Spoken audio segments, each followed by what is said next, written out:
Debbie's been an equine physical therapist for over 40 years. And the first time I heard that, Debbie, I didn't know horses had physical therapists. So that was new to me. She's had the privilege of being around Olympic teams and working with some of the Olympic teams in competition, and over 25 years around the thoroughbred racing industry. Took her all over the place. I'm sure she could tell us a lot of stories about what she encountered there. But the fact of the matter is, as far as people I know, there is no one I know that has a deeper knowledge than Debbie does when it comes to horses, the physical strains that horses are under, and what she's been able to accomplish. So Debbie, it's my pleasure to have you on here. I'm excited for you to get to share. So we'll tell everybody briefly, what does a physical therapist do for horses? Oh, well, if you just kind of think about what a person has done, a lot of times it's, for me, it's prevention. When you're at the track, yeah, things do happen. Most of the rehab doesn't really happen there. They go off to different facilities. So my job, when I was at the racetrack or at an event, was to keep them healthy and try and prevent injuries. And there's a lot of ways we can do that. 40 years ago, we weren't recognized as anything. I was one of the pioneers. It was like, you were crazy and you had to use your hands. And so you'd have to do a lot of work for free. You could show people how they could, increase their stride with just manipulating muscles, and they'd put you to the test, and they'd rake the shed row down and have them walk, and then you work on them and have them walk. Oh my gosh, this has got another 6 or 7 inches. So back then it was, you were the crazy person, and I kind of got used to being called that. But it's a real industry now, and it's massive. Wow. And so what are some of the issues? I mean, being around thoroughbreds and the Olympic teams, what are the common issues that horses face? Whether it's competition horses, I know it's probably unique to each one, but what's some of the common things that horses face? Well, it's always great if horses, get to be outside. Competition horses don't. That's probably one of the biggest struggles you have with a competitive horse. There are industries like jumpers where they turn them out at night, and that's awesome. But race horses, you can't put them in the field together. That just doesn't work for that industry. So you're dealing with an animal that probably gets out of the stall 22, 23 hours a day. Stays in the stall 22, 23 hours a day. So you're having to deal with that lack of circulation, which causes, legs to blow up, and they get grumpy. And, if their feet hurt, there's certain things that, you're going to have to do for that. So a competition horse is a little more difficult to take care of than that great guy that's getting to sit out in a field and get ridden maybe once every 4 or 5 days versus going 2 miles, 3 miles every morning. Yeah. And so we know that there's some common threads with horses as far as things that they're susceptible to. And you were introduced to Nerve 2 activation about 8.5 years ago. And what did you learn, about oxidative? Did you know about oxidative stress and its role with horses? What have you learned over the last 8.5 years when it comes to this Nerve 2 pathway and oxidative stress and how that relates to horses? I just really dug in. I knew what oxidative stress was back when I learned. It was called, free radical damage. So I had to research everything because I didn't believe anything. A complete stranger showed this to me. He had no idea that I was searching for something. But when he told me that, and he showed me the video and it said that it could reduce oxidative stress by 40%, I thought that can't be, because we know that leads to every illness. That's what I deal with all these horses. Why don't I know about this? Because it's new. That's why. At some point, things are new. But I just couldn't believe that this was true. And when I finally figured out it was true, it took me 12 hours sitting on a computer trying to disprove everything first. I got in the next day and I got horses on it right away because I knew what it was going to do for them.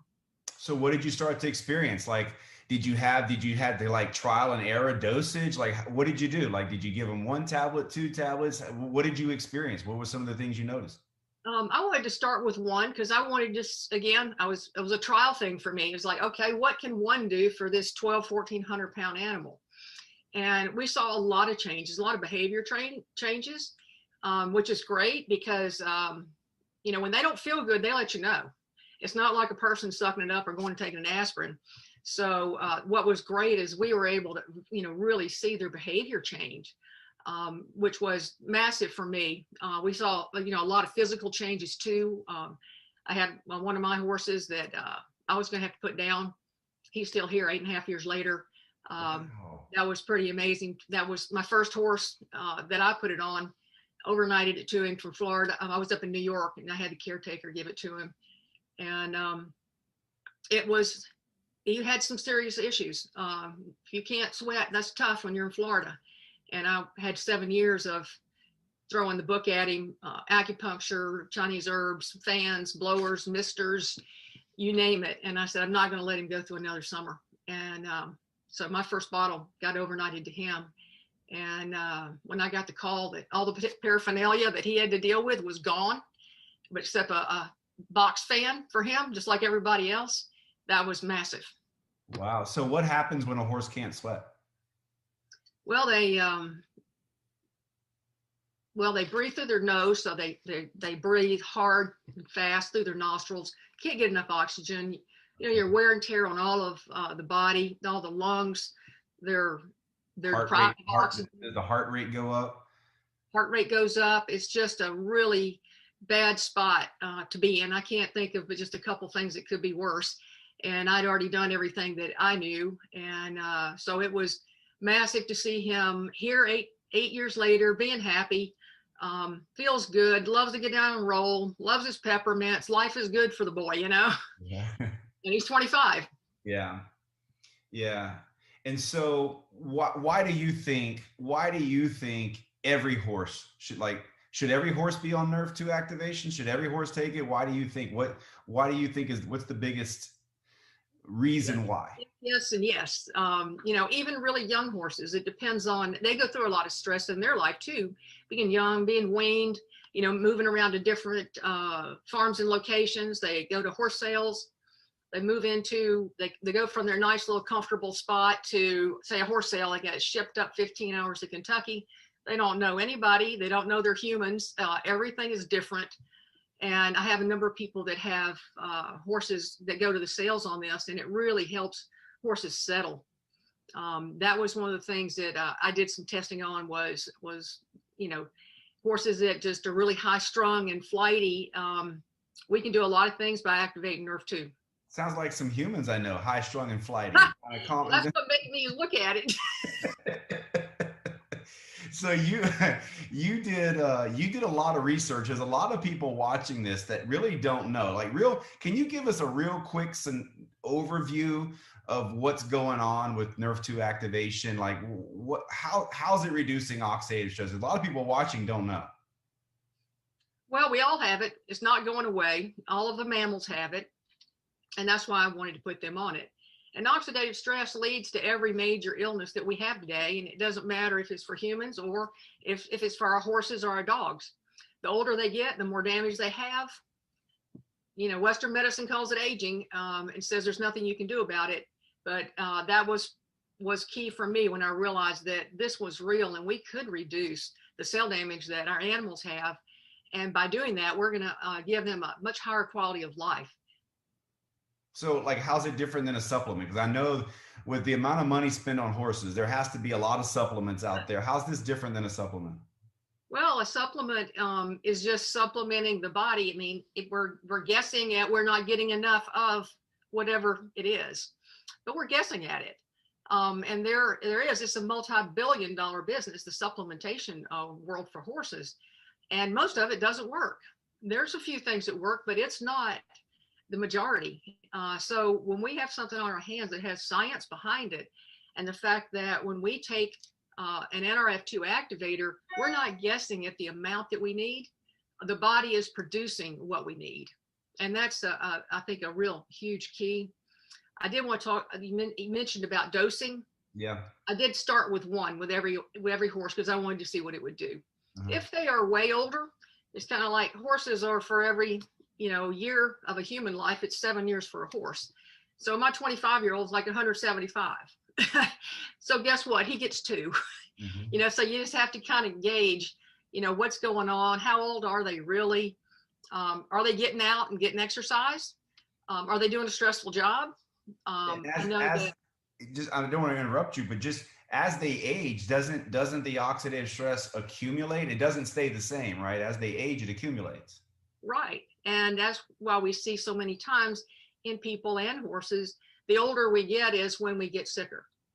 So if we can, shorten that up and start reducing it by 40% in just 30 days, we can start getting a handling on it. Of course, the longer we take an activator, the more the percentage goes up, is higher than 40%, 50%, 60%.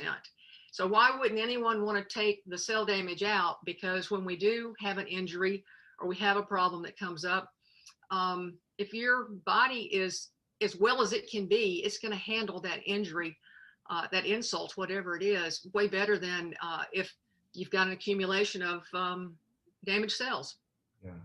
So the last question for you is: after 8.5 years, what still excites you? What still blows you away about what you've seen with this product in horses? Um, Everything. I mean, because it's their skin, it's their hair, it's their attitude. It's that people get to have their animals longer. Like I said, I've had this one 23 years. He's 25 years old. And this last 8 years was just been, a blessing. The fact that we can have healthy animals. And I've had a number of other older animals too. Dogs that are 20 and 21 that were activated, and they were fine. They ran everywhere they went. And I think that's what I love, is quality of life for our animals. That's great. Well, thank you for being on here tonight. I really appreciate you taking the time to be here. And I know you love your horses, and she's got so much knowledge that she could share with you. And, we wish we could get on here and tell you what's really going on. We're very limited to what we can say at times for what's really going on. But thank you. Thank you for being on here, Debbie. Really appreciate it. Can I just add one thing where maybe people could go do their own research? Sure. I'm a big fan of PubMed.gov and Scholar.google. And if a lot of people don't know this, but you can put in equine oxidative stress. I'm sure all of you have researched oxidative stress, but if you put in equine oxidative stress at PubMed, there's 450 studies. And if you go to Google, Scholar.google, there's 35,000 studies on horses and oxidative stress, and it is attached to everything, every kind of illness that the horses have, and you can get a wealth of information there. Awesome. Well, thank you for being on tonight. Well, thank you so much for inviting me. I really appreciate it. Yeah, I'll see you soon. So, Holly Tomlin, if you'll, your camera's on. So let me give Holly a little introduction. As I said, I met Holly several years ago, and she has a nice big facility where they board and train horses. I think it's over 60 stalls, isn't it, Holly? Sure. Yeah, 63 stalls. Wow. So I know it's a passion for you. I know you love it. It's how long have you been riding? Since what age did you get on your first horse? I was riding before I was walking. So you'd have to ask my mom, but I was pretty darn young when I started riding. That's awesome. That's awesome. So you have a stall now, so you're caring for animals, or there's animals, plenty of animals there. You got your own. How many horses do you have now that you take care of? So we own 7 personally, but we have over 60 on the property. So we have clients' horses here. We have several trainers that work in our barn, everything from dressage to eventing, hunter jumpers, quarter horses, a little bit of everything here. So it's definitely, it keeps us busy. We have a full-time manager. Thank the Lord. She's amazing. So I don't have to do all of the work out there. We have an amazing staff. So thankful for that. So when you were introduced to, Nerve 2 activation and the products, how soon was it before you started, thinking maybe this should go in the horses? What was your process? Like, what research did you do? What questions did you ask before you put it in the horse's mouth? Yeah, so I was the diehard skeptic, right? So I tried it finally after about a year. I finally started taking the products myself, and I had such amazing results that I knew within the first month that I was going to have to get this into our horses, into our dog. I wanted them to feel like I was feeling. And, they're athletes. And so I love all that Debbie said. I can relate. We've got an older gelding. Reminds me of the guy she's talking about that she's had forever. And I just knew that what we expect of them from an athletic level and the performance we require, if it could help me feel the way I was feeling, I knew we needed to get it into them as well. So that's what got me thinking. And like Debbie said, there's so much research out there, so many studies. I listened to other vets talking about it, and it was a no-brainer. It was a no-brainer for me. So tell us a little bit about what you've experienced. Like, what is some, you and I talked before this, there's some common things that you've seen that horses deal with. And what are some of the things that before knowing this information kind of frustrated you? What were some of the issues that were there that you just really didn't have answers for? I wouldn't say there weren't answers. They were just answers that maybe I didn't like. I love to approach things from a more holistic point of view if I can. So every time we had a horse that had to rely on some kind of pharmaceutical, that was a loss for me. I was very frustrated by that. And so because in our family, we try to address things more natural, I was constantly trying to find natural remedies for our horses. We do have a holistic vet that lives near us. And so she was always very helpful. In fact, she's a distributor with the company actually, because her belief grew as soon as she saw the information, she was on board. But you know, we have just joint pain and behavior issues, ulcers, colic, horses that had to live on having their joints injected, daily doses of pain meds. You know, those come with side effects. So that's not sticking a needle in a joint once a year, twice a year, 3 times a year is not optimal. And so if we could avoid it, which now thankfully we've been able to with several horses now for years, for a couple of years, which has been amazing. What's some of the things that with your own personal horses? I mean, you know your horses better than anybody. So what's some of the things that you've been able to see once they started taking the product? Yeah, it was funny because you said, hey, can you highlight a couple stories? And I was like, where do I start? Because not just my own horses, but, you know, clients' horses and friends' horses, people on my team who are equine professionals. And the stories are so many that I didn't know where to start. But personally, for me, my guinea pig was my older gelding, which is why I could relate to what Debbie was saying. He's almost 30 years old. He's a diehard show horse. Always loved his job, but he has the worst joints in his back legs. I've never seen x-rays as bad as this horse's x-rays are. And I've looked at a lot of x-rays. They're horrible.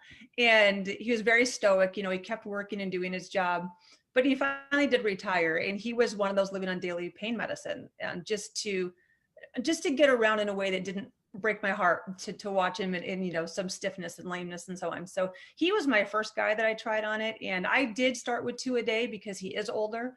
I had read up on it and I thought I'm just going to load him up. So he gets 1 or 2 in the morning and 1 at night.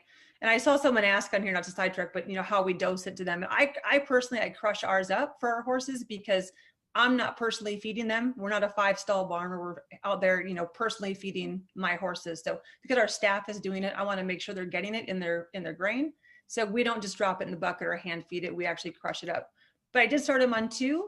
And what I did before I started him on that though, is we did take him off all the pain meds he was on for about 2 weeks. I wanted to get a baseline for him and assess his activity and how he was doing. And, you know, he was okay, but you could tell that he was no longer on his meds. And I would say within probably 2 weeks, I remember I made a video of him. I was in our golf cart on the farm and I was kind of ponying him next to the cart. You know, he's almost 30 years old and he just starts loping next to the golf cart and tossing his head. And I was like, I put it on Facebook. I was like, wow, this is activation right here. Like it blew my mind because I hadn't seen him feel that good in a really long time. And that was without any pharmaceuticals. That was just with the NRF2. He's been going now for 2 years like that. So that was amazing. That's awesome. I know we talked a little bit earlier about some specific issues that you've seen that horses have to deal with. And I reached out to the compliance department to see if we could talk about some of them. So I know there's some joints that some of the horses have issues with. And so what have you seen the product do for some of those horses? Yeah, so we had, you know, a mare in the barn, a client's horse who had to have her hocks injected twice a year. Very typical for a show horse. That's one of the joints that just tends to get a lot of wear and tear. And they started her on just the NRF2.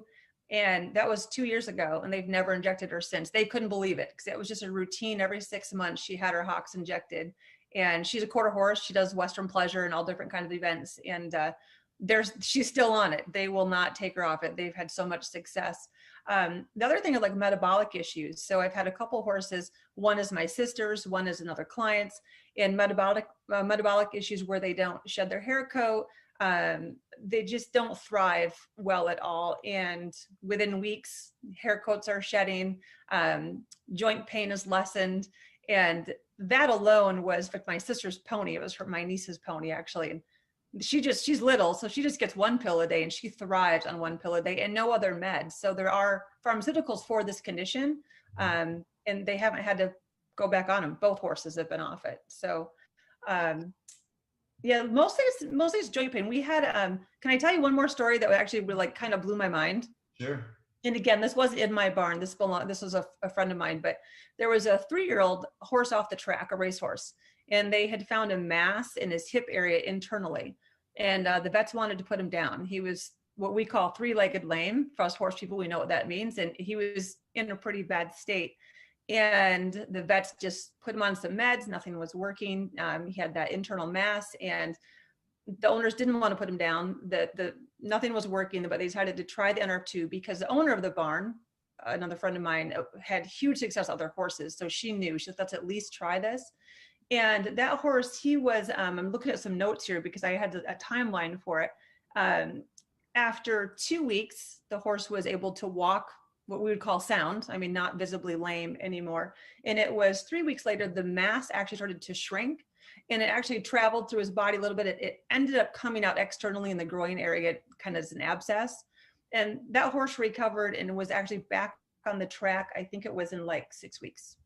Wow. And that was a case where the vets had kind of, I love our vets, but I mean, they didn't know what else to do for him. Yeah. And he was in so much pain. And the fact that he made such a quick turn on recovery and went back to work as a 3-year-old at the track was pretty remarkable. Yeah, that's insane. So you ladies both have been around horses 30, 40 years or so. In all of that time, was there ever anything, this is an open question for both of you as we close up the presentation tonight, this information.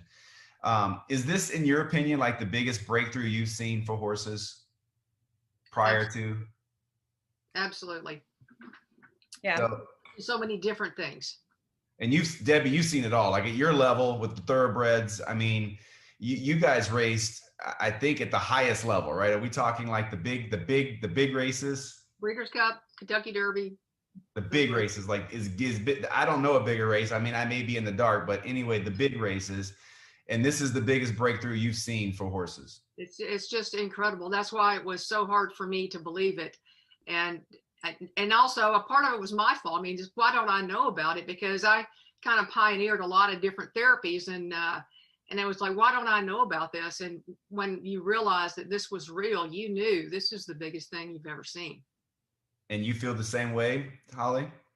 I do. And on top of just the fact that it can come from more of a holistic approach, which I love and prefer, the cost effectiveness. I just had a customer on the products herself, have great results, and had all her horses in her own barn and all of these supplements. And she said, for what I'm paying and hoping they're working, she said, it's a no-brainer for her too. And so she made the switch, and now all of her horses are just on the NRF2. She's pulled them up, everything else, and it's saving her money. So yeah, for those of you that don't know, in the United States, one bottle, 30 tablets is $49. And that's with the shipping. And some of the other folks that may watch this around the world in English speaking countries, there's a little bit of a conversion rate for the product, but I know when it comes to horses, that's cheap. Yeah, that's a deal.